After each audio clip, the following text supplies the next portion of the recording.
Graça, misericórdia e paz para todos nós que participamos do estudo dessa palavra maravilhosa que é a palavra de Deus.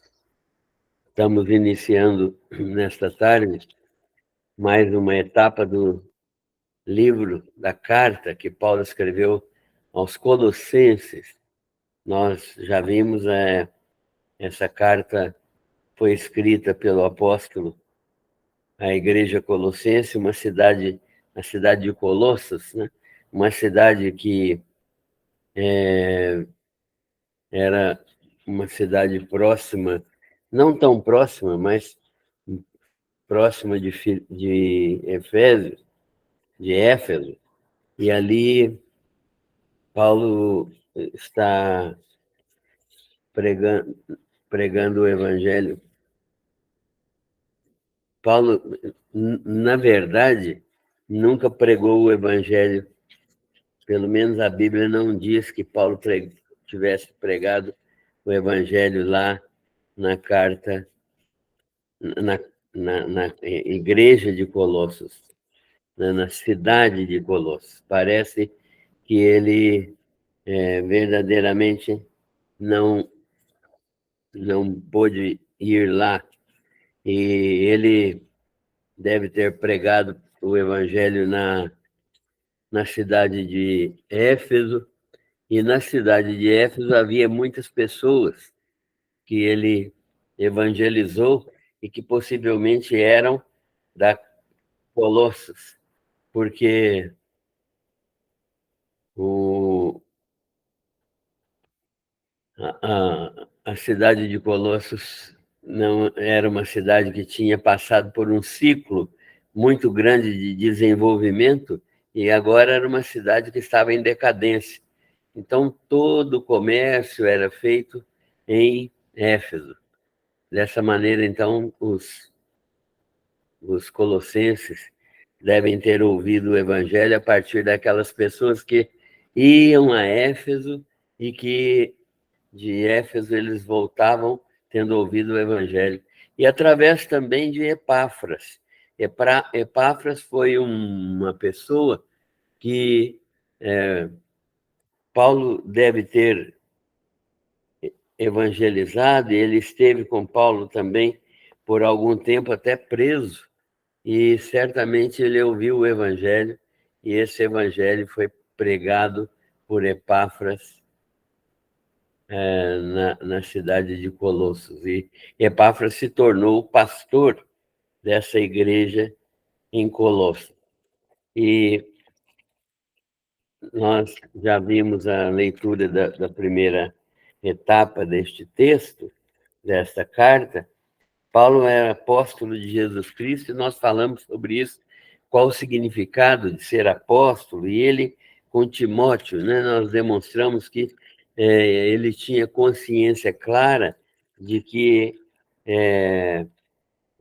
como apóstolo, ele tinha autoridade da mesma autoridade de Jesus Cristo, enquanto ele estava pregando o evangelho. E desta maneira ele tem autoridade sobre a igreja de Colossos. E desta maneira ele pode ensinar a igreja, ele pode corrigir a igreja, ele pode falar àquela igreja com autoridade apostólica. E nós vimos que ele pregou o evangelho ali, essa palavra da verdade, que chegou até a igreja de Colossos, como também em todo o mundo. Paulo conseguiu atingir toda a Ásia Menor, né? Todo mundo aqui não é o universo, todo mundo aqui é todo mundo que habitava nessa região da Ásia Menor, e por meio de gente que, estando visitando Éfeso, acabou ouvindo o evangelho, e esse evangelho foi difundido por essas pessoas, cada uma na sua própria terra, cada um no seu próprio país. E Epáfras é um pastor que assumiu o trabalho lá em Colossos. E ele relatou a Paulo o amor dos colossenses, o amor que eles tinham pelo Evangelho e também pelos santos, né, pelos demais cristãos, que eles não conheciam às vezes, mas que eles tinham amor genuíno como fruto do próprio Evangelho de Jesus Cristo. Hoje nós vamos ler o texto de 9 até o 18 do capítulo 1 de Colossenses. Quem quiser acompanhar é Colossenses 1, de 9 a 18. Nós vamos meditar nesse pequeno texto, né, aprendendo um pouco mais a respeito desta carta e a respeito das verdades bíblicas que estão implantadas aqui nesta carta. O texto diz assim: por esta razão, também nós, desde o dia em que o ouvimos, aqui está falando de Epáfras, não cessamos de orar por vós e de pedir que transbordeis de pleno conhecimento da sua vontade. Aqui está falando da vontade de Deus, em toda a sabedoria e entendimento espiritual, a fim de viverdes de modo digno do Senhor, para o seu inteiro agrado, frutificando em toda boa obra e crescendo no pleno conhecimento de Deus, sendo fortalecidos com todo o poder, segundo a força da sua glória, em toda a perseverança e longanimidade, com alegria, dando graças ao Pai que vos fez idôneos à parte que vos cabe da herança dos santos na luz. Ele nos libertou do império das trevas e nos transportou para o reino do Filho do seu amor, no qual temos a redenção, a remissão dos pecados. Este é a imagem do Deus invisível, o primogênito de toda a criação, pois nele foram criadas todas as coisas, nos céus e sobre a terra, as visíveis e as invisíveis, sejam tronos, sejam soberanias, quer principados, quer potestades. Tudo foi criado por meio dele e para ele. Ele é antes de todas as coisas, nele tudo subsiste. Ele é a cabeça do corpo da igreja. Ele é o princípio, o primogênito de entre os mortos, para em todas as coisas ter a primazia. Amém? Deus amado, nós te louvamos por essa palavra que o Senhor nos dá e te agradecemos pelo teu cuidado com essa palavra, de modo que ela tenha chegado até nós de maneira intacta, de maneira perfeita, de maneira completa, sem nenhuma modificação. E nós te agradecemos porque o Senhor nos tem permitido estudar essa palavra e aprender do Senhor com o objetivo de crescer espiritualmente, de praticar o que o Senhor pede na sua palavra e de glorificar o teu nome por tantas maravilhas que o Senhor opera. Obrigado por esta tarde, pelas pessoas que participam do estudo, por aqueles que vão ouvir e participar indiretamente na internet. Que o Senhor esteja abençoando a vida de cada um. Ministra o nosso coração, nós te pedimos e agradecemos, em nome de Jesus. Amém. Então, a igreja de Colossos está recebendo esta carta do apóstolo Paulo, e esta carta foi levada até essa igreja por intermédio de Tíquico, que era um colaborador de Paulo que estava em Roma. Paulo estava preso em Roma quando escreveu essa carta, e Timóteo tinha sido solto, e ele também, juntamente com Tíquico, levou esta carta aos crentes colossenses, à igreja de Colossos. E esta carta veio trazer muito conforto e muito consolo e muito ensino para a igreja em Colossos. Paulo introduz aqui um tema interessante. Ele diz assim: por esta razão, também nós, desde o dia em que o ouvimos, não cessamos de orar por vós. Qual é a razão? Por esta razão. Qual razão? A razão é o texto acima, aquilo que Paulo já escreveu no texto acima.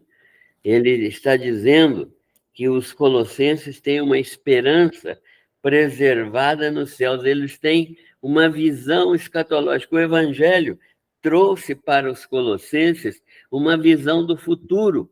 O Evangelho não é somente uma série de regras para a gente viver no presente, mas é fundamentalmente a manifestação de Cristo para uma vida futura, para uma vida sem pecado, para uma vida completamente transformada, para uma vida na plenitude da divindade, né? Gozando da plenitude da divindade e sendo perfeitos em nossos corpos, perfeitos em nossa mente, perfeitos em nosso espírito, e vivendo assim, desta maneira, conhecendo Deus em profundidade, cada dia mais, e vivendo, experimentando as riquezas da glória de Deus.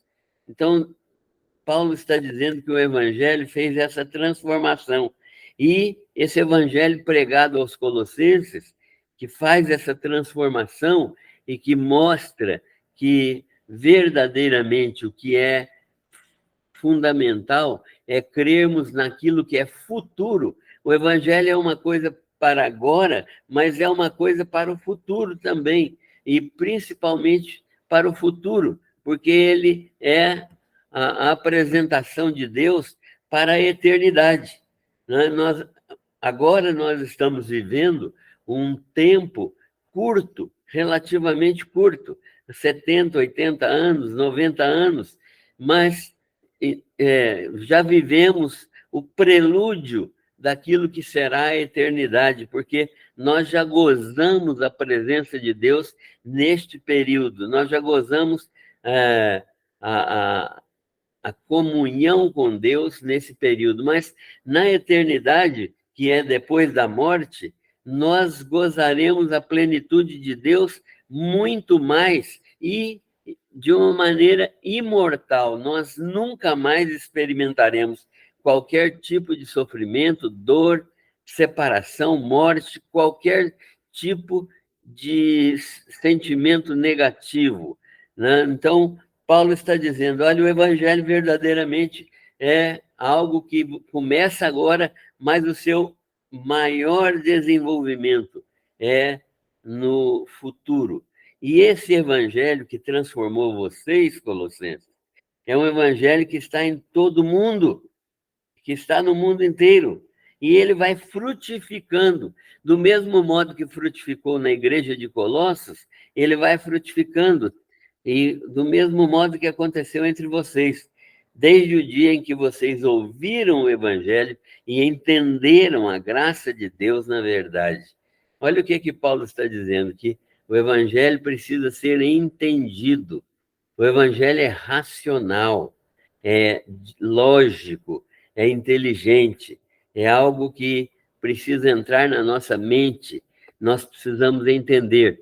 E é também espiritual, né? Ele transforma o nosso coração, e ele é também emocional, ele transforma as nossas emoções e sentimentos, e ele, então, opera completamente no nosso ser. Não é apenas uma atitude religiosa, O evangelho jamais foi uma atitude religiosa. Ele é uma atitude de transformação de todo ser. Paulo está dizendo isso, desde o dia em que ouvistes e entendestes a graça de Deus na verdade, porque vocês foram instruídos por Epáfras. Epáfras é o nosso conservo, né? Servo juntamente com Paulo. Conservo é uma pessoa que serve juntamente com outra. Então, quanto a vós outros, ele é fiel ministro de Cristo. Esse Epáfras, então, pregou o evangelho de forma genuína, porque os colossenses entenderam racionalmente aquilo que é o evangelho, entenderam espiritualmente o que foi operado no evangelho e entenderam emocionalmente, sentimentalmente, psicologicamente, tudo que o evangelho faz. O evangelho opera em todos os níveis do nosso ser. Então, qual também, Epáfras também nos relatou do vosso amor no Espírito. Então, para Epáfras, verdadeiramente o Evangelho tinha transformado os colossenses, porque a manifestação mais direta de tudo isso que foi falado é o amor no Espírito.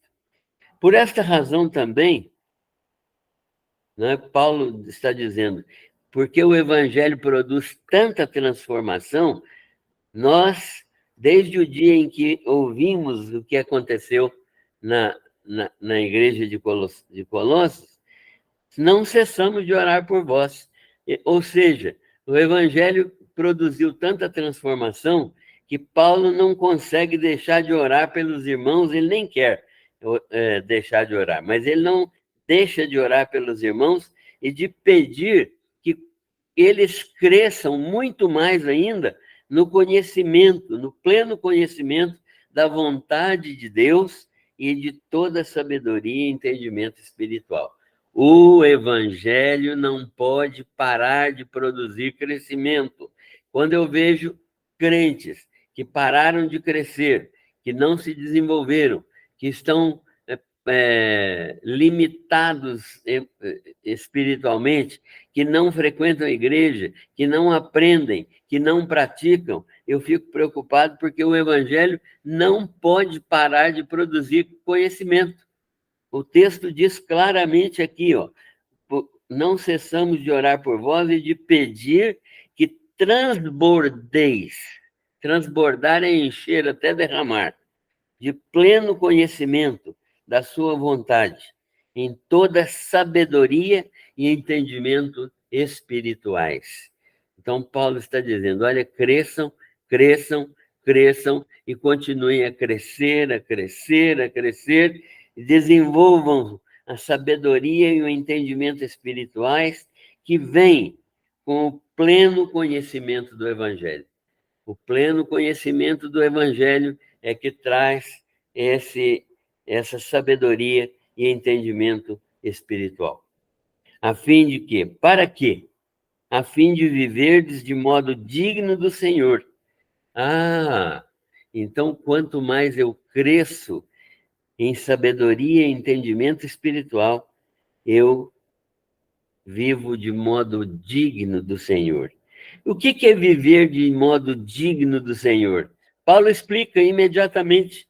Ele diz assim, olha, para inteiro agrado, para agradar em tudo. Meus irmãos, o crente vive para agradar a Deus. O crente vive para agradar a Deus. Ele não tem outro objetivo a não ser agradar a Deus.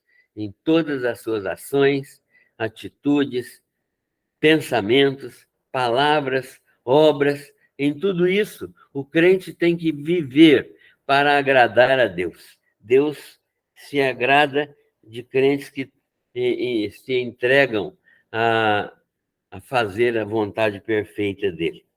Então, quando nós fazemos isso, nós frutificamos em toda boa obra. Uma das maneiras de agradar a Deus é frutificar em toda boa obra, né? Fazer as boas obras que de antemão Deus já preparou para nós. Essas boas obras são obras de crentes, não são obras para ser crentes, mas são obras de pessoas que já são crentes. E essas boas obras nos levam sempre ao crescimento no pleno conhecimento de Deus. Então, quanto mais eu estudo o Evangelho, mais eu cresço no conhecimento da vontade de Deus e eu vivo de modo digno do Senhor para agradar o coração de Deus, para frutificar em toda boa obra, crescendo no pleno conhecimento de Deus, né? Quanto mais eu desenvolvo esse tipo de vida, mais eu conheço de Deus e mais eu sou fortalecido com todo o poder. Então, há muitos crentes que querem poder. Há muitos crentes que querem poder. Não há poder na vida do crente se não for pelo pleno conhecimento de Deus e do Senhor Jesus Cristo. E outra, o poder que é dado por Deus para os crentes é um poder para testemunhar, poder para dizer para duas coisas: um poder para agradar o coração de Deus e o poder para frutificar em boas obras, dando testemunho do Evangelho de nosso Senhor Jesus Cristo, né?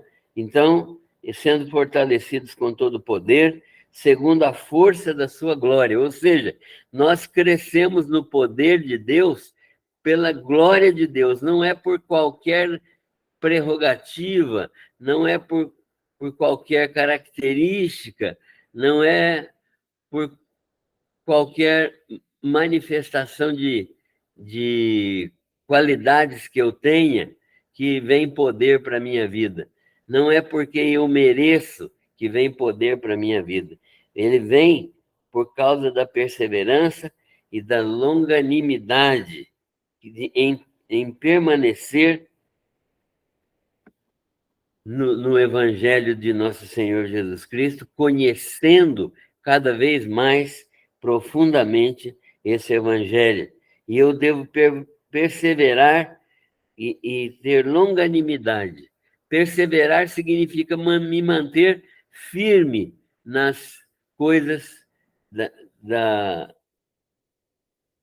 nas coisas espirituais, me manter firme nas coisas da vida cristã, nas características positivas da vida cristã, me manter firme no estudo da palavra, me manter firme na oração, me manter firme no testemunho fiel. Então, isso faz com que a minha vida seja cheia de poder. E longanimidade com alegria. Longanimidade, nós poderíamos dizer que é paciência, que é aquela capacidade que Deus nos dá, pelo poder do Espírito Santo, para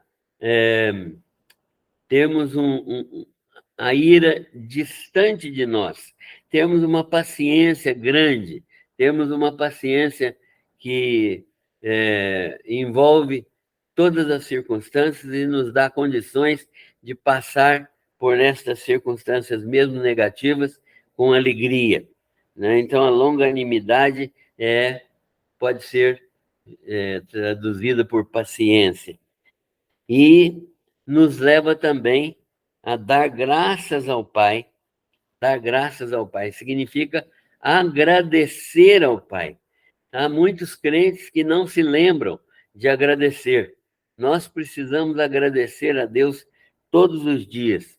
E agradecer a Deus todos os dias é manifestar um coração plenamente consciente da origem das bênçãos. Eu só agradeço quando eu sei que Deus é que é o originador de todas as bênçãos. Todas as bênçãos são originárias em Deus. Pela misericórdia dele, ele nos dá todas as bênçãos. Tiago, servo do Senhor Jesus Cristo, que escreveu a carta lá no final do Novo Testamento, ele diz que toda boa dádiva e todo dom perfeito procedem do alto, vindo do Pai das luzes, e em quem não há sombra nem mudança, nem mudança, nem sombra de variação. Então, esse o dizer, no dizer de Tiago, todas as bênçãos celestiais vêm de Deus. E nós precisamos aprender a dar graças a Deus, porque Ele nos fez de idôneos à parte que nos cabe na herança dos santos na luz. O que é isso que Paulo está ensinando aos Colossenses? Ele está dizendo: olha, vocês precisam dar graças ao Pai, porque Ele tornou vocês plenamente capacitados, plenamente idôneos, plenamente preparados para serem herdeiros de Deus e co-herdeiros de Cristo. E dando graças ao Pai que nos fez idôneos à parte que nos cabe na herança dos santos na luz. Então, vocês são herdeiros, e quem tornou vocês aptos para serem herdeiros, vocês não eram herdeiros, mas quem tornou vocês aptos, capazes, preparados para serem herdeiros, foi Deus. Deus, o nosso Pai. A Ele, portanto, deem graças, porque Ele tornou vocês idôneos para receber a parte que vocês têm na luz, nas heranças eternas de Deus, Pai de nosso Senhor Jesus Cristo. Então, vocês vão receber essa herança por causa do grande amor e da misericórdia de Deus. Ele tornou vocês capacitados, preparados, idôneos, né, para participarem desta bênção maior, que é a herança eterna dos santos na luz, da qual ele já nos falou no início do capítulo. Portanto, nós vamos herdar, já somos herdeiros, né? Paulo está dizendo aos Colossenses, nós já somos herdeiros, portanto, sejam gratos a Deus, porque vocês ainda não entraram na posse da herança no sentido pleno, mas vocês já são possuidores da herança que está presente no céu com Cristo Jesus. Então, vocês já têm uma herança. Ela só vai ser concretizada na ressurreição, mas ela já é de vocês, e foi Deus quem tornou vocês capacitados, preparados, prontos, não é? Para serem herdeiros participantes da glória de Deus. E aí, Paulo vai falar um pouco agora sobre a pessoa de Jesus. Quem é Jesus? O que é que estava acontecendo lá em Colossos? Estava acontecendo lá em Colossos que havia uma heresia começando lá. Infelizmente, já havia uma heresia nessa época, começando lá. E Paulo toma conhecimento,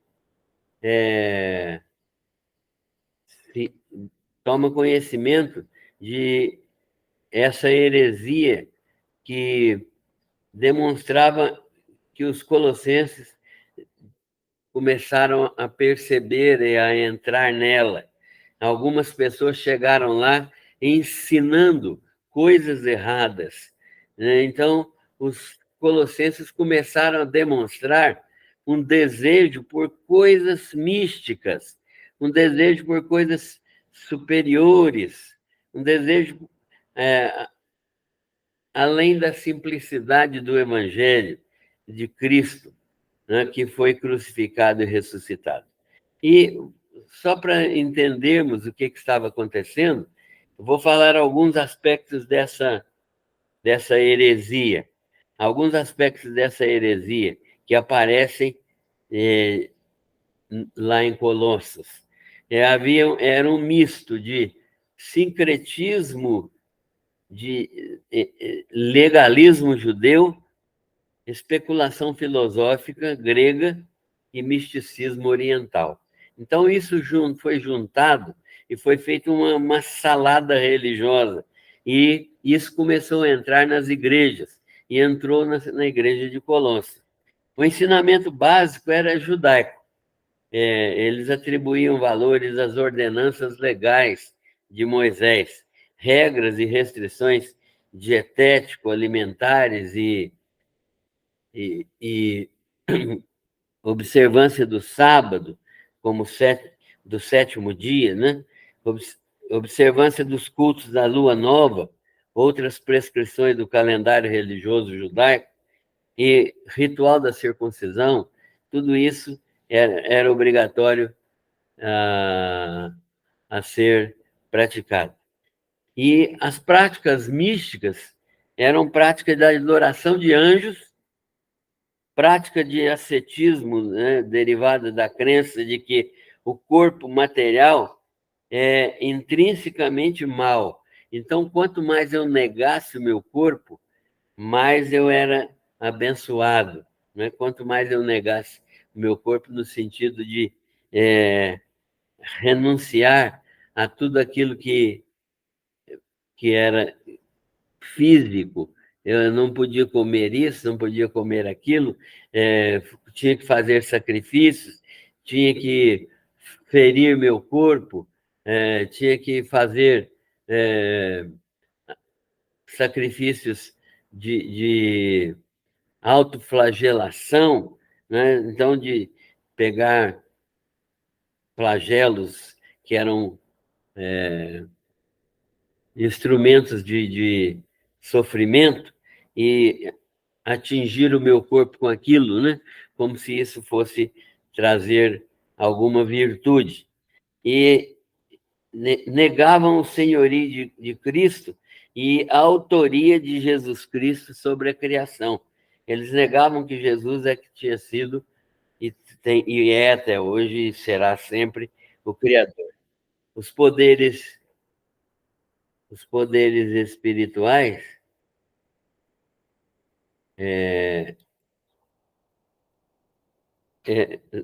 eram atribuídos aos deuses.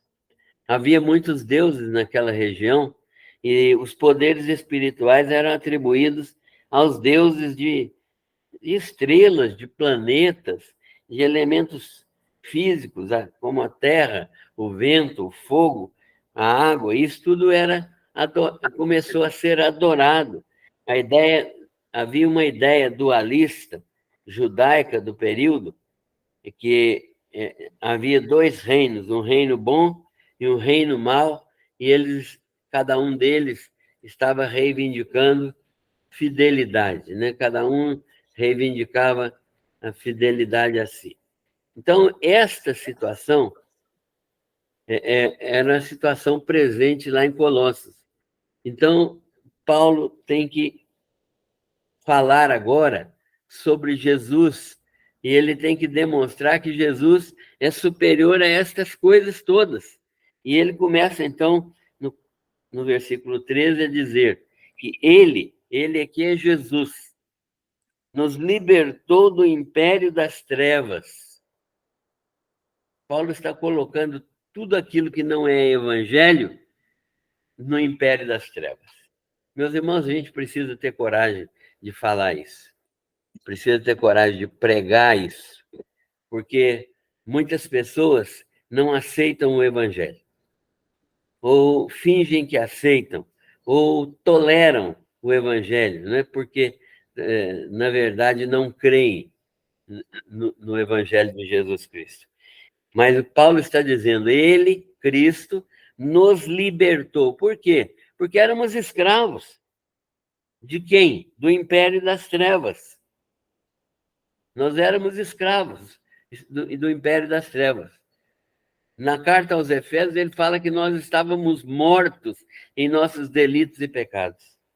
E Cristo não só nos libertou do império das trevas, como também nos transportou para outro reino. Então, o Evangelho vem nos mudar de reino. O Evangelho muda a gente de reino. Você passa do reino das trevas para o reino do seu amado Filho, o reino do Filho do seu amor, o reino de Jesus Cristo, que é o mesmo reino de Deus Pai, que concedeu ao Filho a autoridade suprema nesse reino, no qual, nesse Jesus, nós temos a redenção, a remissão dos pecados. Olha o que o texto está dizendo. Está dizendo que nós fomos libertados do império das trevas, que Satanás dominava, e agora nós fomos transportados para o reino do Filho do seu amor. Paulo está dizendo, Colossenses, vocês pertenciam ao diabo e agora vocês pertencem a Deus, por meio de Jesus Cristo, no qual nós temos a redenção, a remissão dos pecados. Então, vocês foram perdoados, Colossenses. Vocês foram lavados e remidos no sangue de Jesus. Vocês foram comprados. Redimir, redenção, significa comprar de novo, né? No qual nós temos a redenção. Nós fomos comprados. Os colossenses foram comprados pelo sangue de Jesus. E os nossos pecados foram remidos, ou seja, foram quitados. Eu não devo mais nenhum pecado, nem qualquer pessoa que crê em Jesus Cristo não deve mais nenhum pecado, nem do passado, nem do presente, nem do futuro. Nem do futuro. Glória a Deus. Este é a imagem do Deus invisível. Amém. Esta é a imagem do Deus invisível, o primogênito de toda a criação. Olha quem é Jesus. Jesus não é qualquer Deus, não é a terra, o sol, as estrelas. Jesus não é anjo. Jesus não é qualquer invenção humana. Jesus não é um elo de ligação entre Deus e os homens. Ele é o próprio Deus. Ele é a imagem do Deus invisível, o primogênito de toda a criação. Eu preciso explicar aqui o que significa o primogênito de toda a criação. Significa que ele não foi o primeiro a ser criado, porque Jesus não foi criado. Ele coexiste, ou seja, existe ao mesmo tempo com o Pai e com o Espírito Santo. Ele é Deus eterno. Mas, como filho encarnado, ele veio a este mundo. E o corpo dele foi criado, sim, foi gerado no ventre de Maria. Este é a imagem do Deus invisível, o primogênito de toda a criação. Mas essa expressão significa também que ele é o principal de todos os seres que existem. Ele é o cabeça de todos os seres que existem. Por quê? Porque nele foram criadas todas as coisas nos céus, sobre a terra. Aquelas que são visíveis e as que são invisíveis. Sejam tronos, poderes, né? Dominações, soberanias, principados e potestades. Tudo neste mundo foi criado por Jesus Cristo, por nosso Senhor Jesus Cristo. Ele é a imagem do Deus invisível, primogênito de toda a criação. Nele foram criadas todas as coisas, nos céus e sobre a terra. Tudo que existe foi criado por ele. E tanto as coisas visíveis, aquelas que nós enxergamos, lidamos, palpamos, tocamos, experimentamos, tanto essas coisas, quanto as coisas que foram essas coisas visíveis, quanto as coisas invisíveis, que nós não vemos. Os tronos, né? Está falando aqui de autoridades espirituais, ao tronos, dominações, né? Soberanias, principados e potestades. Tudo foi criado por meio dele, e mais, foi criado para ele. Deus, então, em Cristo, criou o universo e deu o universo de presente para Cristo.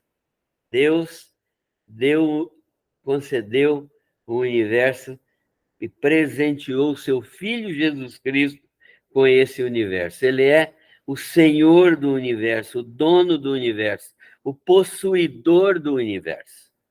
E por meio dele e para ele tudo foi criado para Deus ser glorificado. Ele, segundo o texto aqui, é antes de todas as coisas. Ele é antes de todas as coisas. Ele existe antes de qualquer coisa. E isso bate com aquilo que João fala de Jesus, né? No princípio era o Verbo estava com Deus, o Verbo era Deus, e ele estava no princípio com Deus, no princípio da criação, mas ele já existia.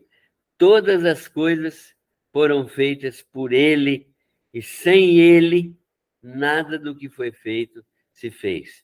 Ora, para fazer todas as coisas, ele precisava existir antes dessas coisas. Quando eu tenho que criar alguma coisa, eu tenho que existir antes dessa coisa, senão eu não posso criar. Então, tudo foi criado por meio dele e para ele. Ele é antes de todas as coisas. E nele tudo subsiste, ou seja, Jesus é aquele que sustenta todas as coisas. O mundo, o universo, que é infinitamente grande.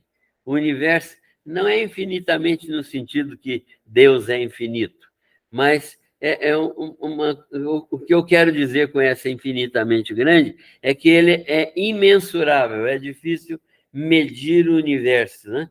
Esse universo imensamente grande é sustentado por Jesus Cristo.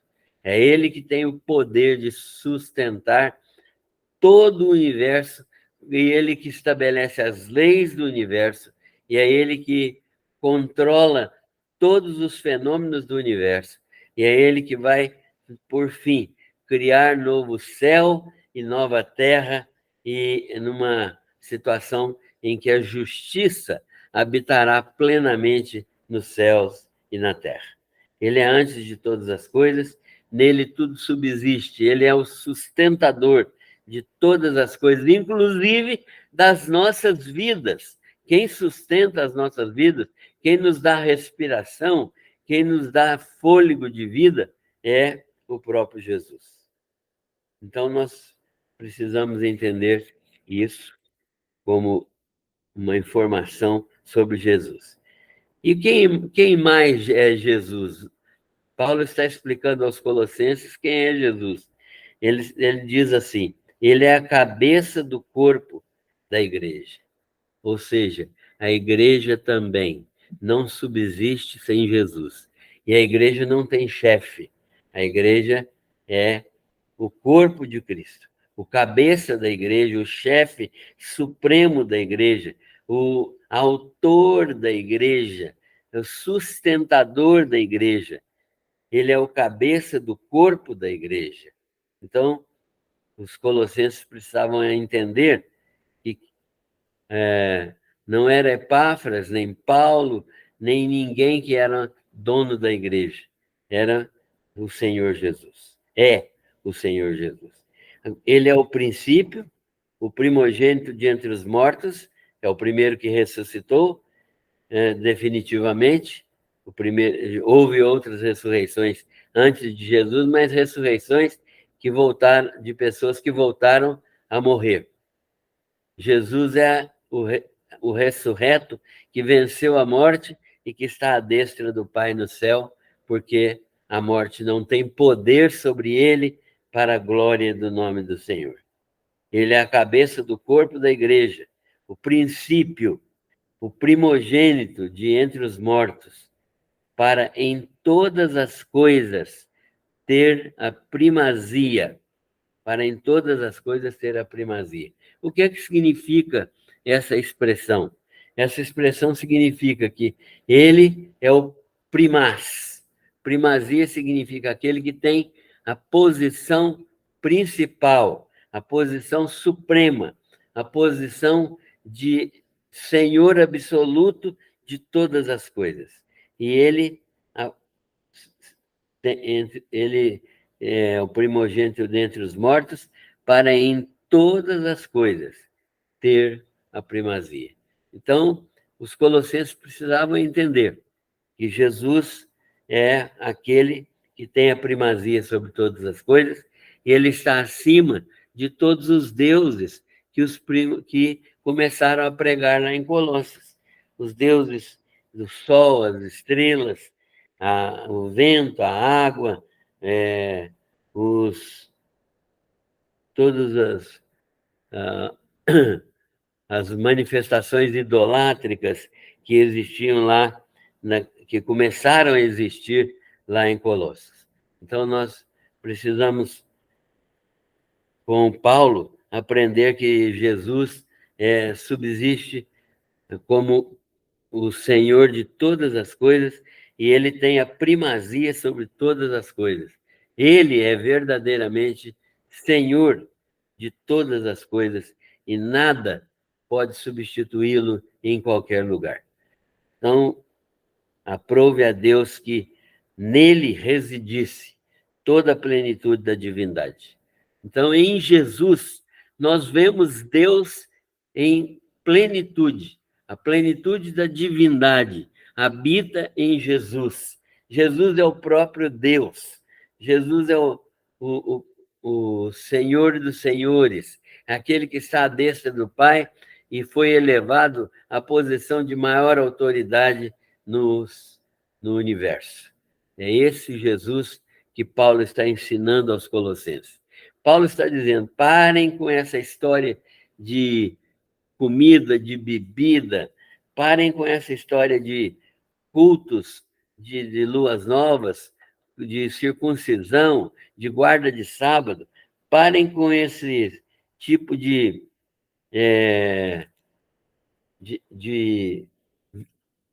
culto que cultua coisas, cultua objetos, que são práticas místicas, que é adoração de anjos, prática de ascetismo, né?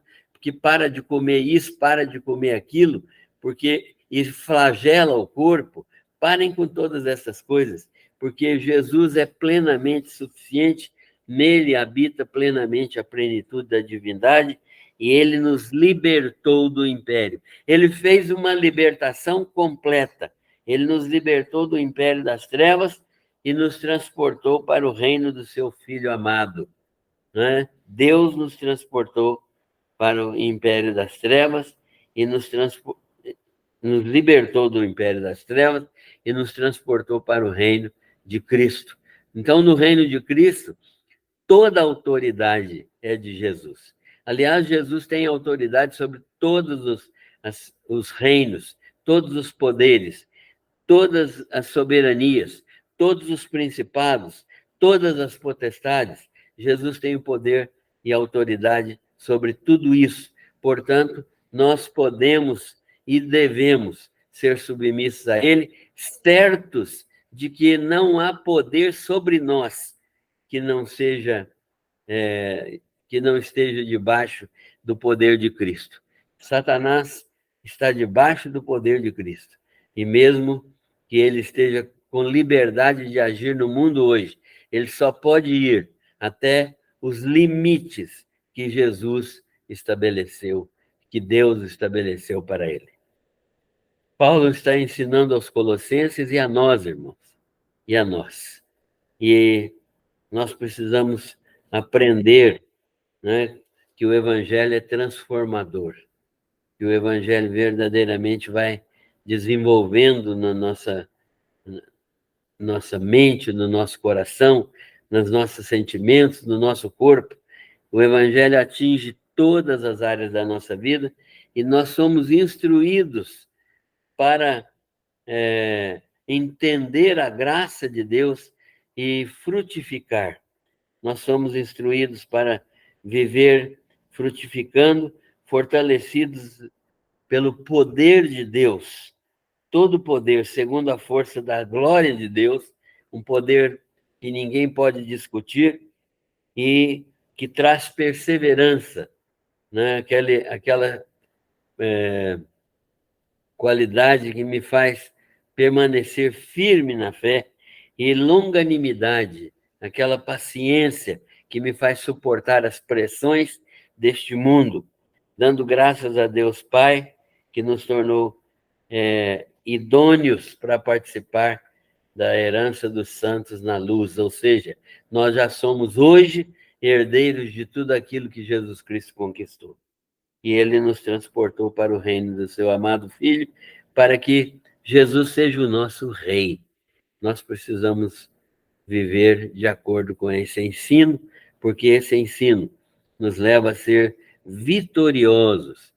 Nós servimos a um rei que é a imagem do Deus invisível, que é primogênito de toda a criação, que é aquele que é Senhor de todas as coisas, que criou todas as coisas. Nele foram criadas todas as coisas no céu, na terra e embaixo da terra. Tudo aquilo que ele fez no poder que ele tem, e ele é antes de todas as coisas. Nele tudo é sustentado, e ele é o cabeça do corpo da igreja. Isso é maravilhoso, porque ele é o princípio, o primogênito de entre os mortos, garantindo assim também a nossa própria ressurreição, para em todas as coisas ter a primazia. Ele é o supremo em todas as coisas, porque aprove a Deus que nele residisse toda a plenitude da divindade. Então, toda a plenitude de todas as coisas. Jesus é aquele que é o supremo Senhor de todas as coisas. Nós servimos a esse Jesus, e esse Jesus é que é o nosso grande Salvador, nosso grande Senhor, aquele que comprou nossa vida, comprou a nossa mente, o nosso coração, comprou todo o nosso ser para a sua honra e para a sua glória.